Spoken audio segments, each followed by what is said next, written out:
Merry Meet Witches. It is Sunday morning, October 11th, and I figured I'd get this video done early so I can get it up for everybody to watch throughout the day. Been going through my videos here last time and everything, and I just wanted to let everybody know I'm not trying to be like a YouTube star or anything like that. I just want to make sure that everybody has correct information when it comes to Wicca and what it entails. So hopefully these videos are helping you out. Hopefully you had a chance to actually... that's Luna.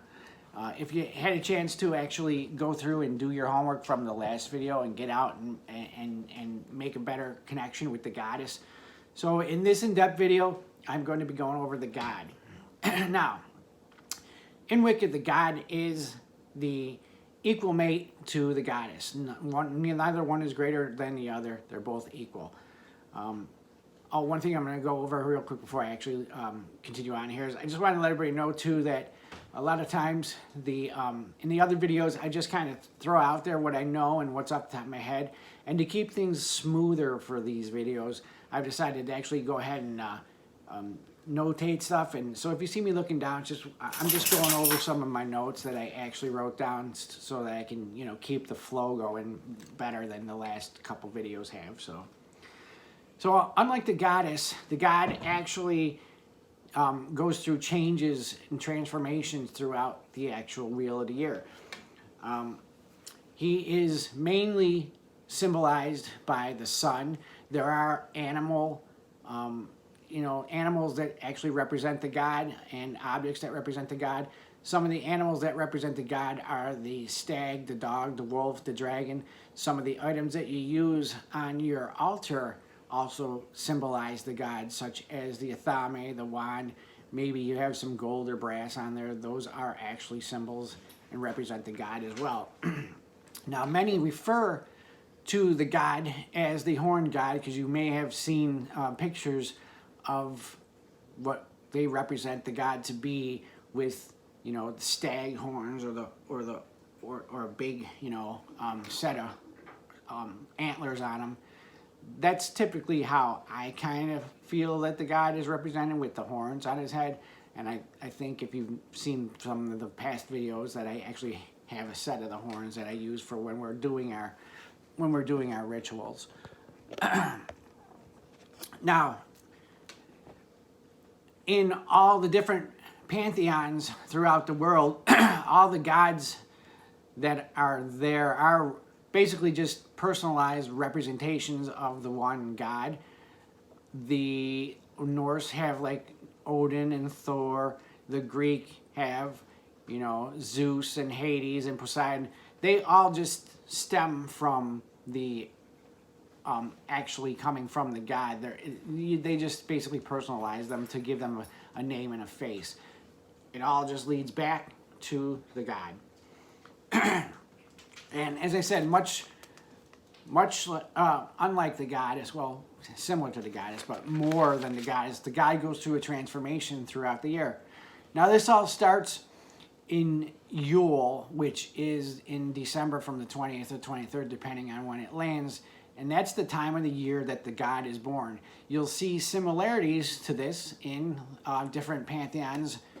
If you look at Christianity, you'll see that's the time of the year, December 25th, when their Savior Jesus was born. Well, that was taken from paganism to incorporate it to attract more pagans to Christianity at the time. So at that point, the god is born, the goddess goes into a resting period. In Imbolc, the goddess is still slumbering. She's resting from giving birth to the god. And at this time, the god is a young child, but he's starting to feel his power grow. And, he's getting ready to come out and give the world what it needs.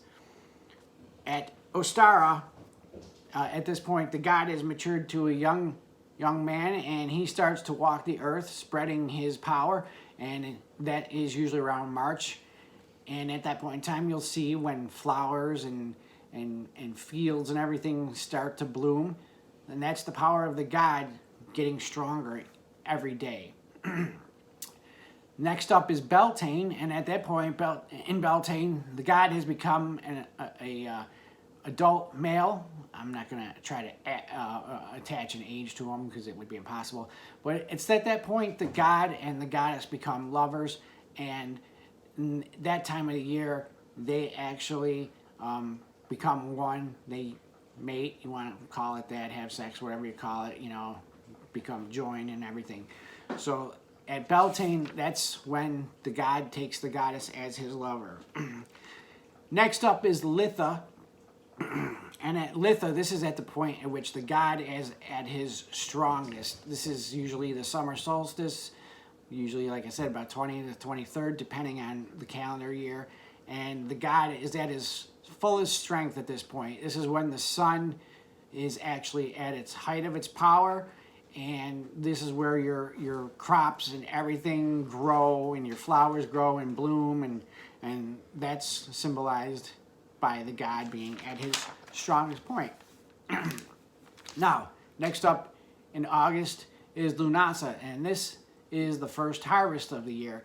At Lunasa, the god is still strong, but he's starting to feel his power fade because he's getting older, and he knows that things are coming close to where he will no longer be.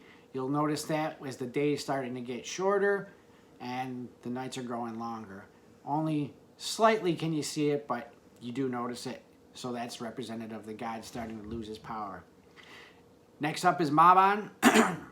And at this point, the god is definitely feeling his strength start to fade as the days grow shorter and shorter and the nights start to grow longer and longer.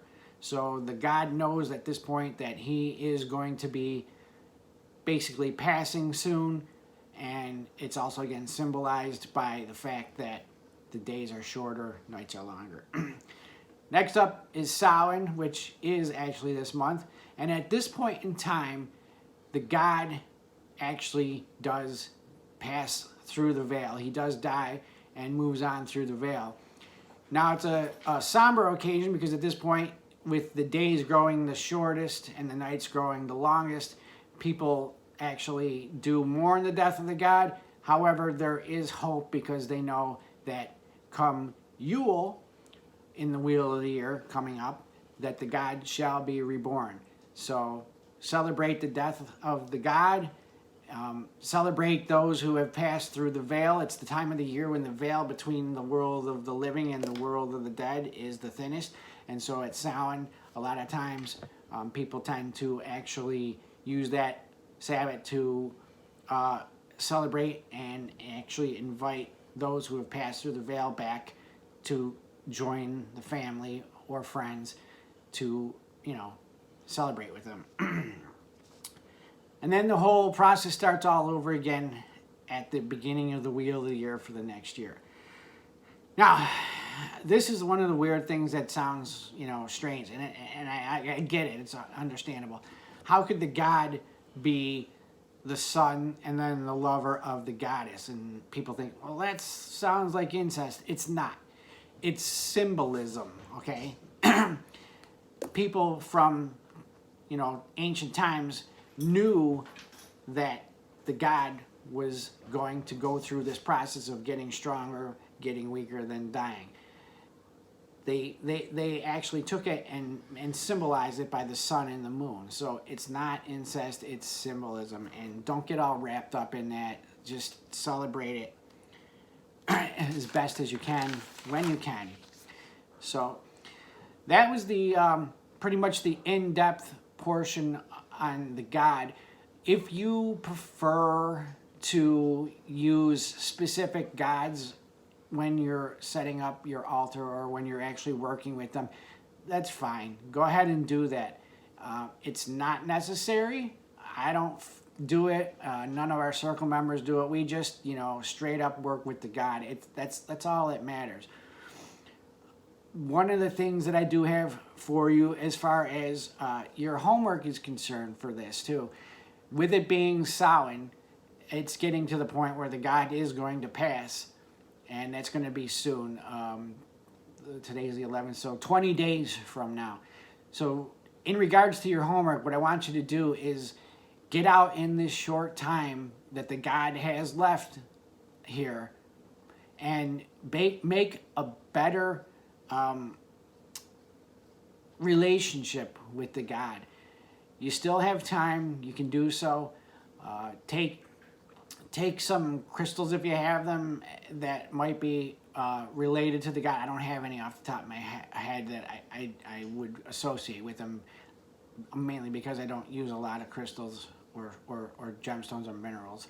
But take them out and have the God bless them. Take your wand out during this time and have the God, bless your wand or your thame, whatever the case may be. If you have a pet snake, associate that with the God and use that as, your ability to build a better, relationship with the God. One thing I did want to add, which I thought was pretty different because I didn't have the opportunity to do this in any past salons.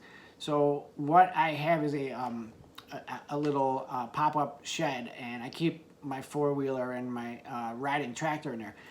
The snakes, they love to actually come and they I guess take up residence in my four-wheeler during the summer months. I found a fully intact garter snake skin that one of the snakes had shed. So come this Samhain on the 31st, we're going to take that skin and we're going to actually use that in our ritual, basically symbolic of the God shedding this life and moving on to the next, life beyond the veil and then being born again. If you can find one, great. That'd be cool. You can use that in your own ritual. Any type of bits of nature that you find that you can incorporate into your rituals and your magic, do so. That's why we do what we do. We are here to honor nature in its most basic form. So, homework, go ahead, go out, make a better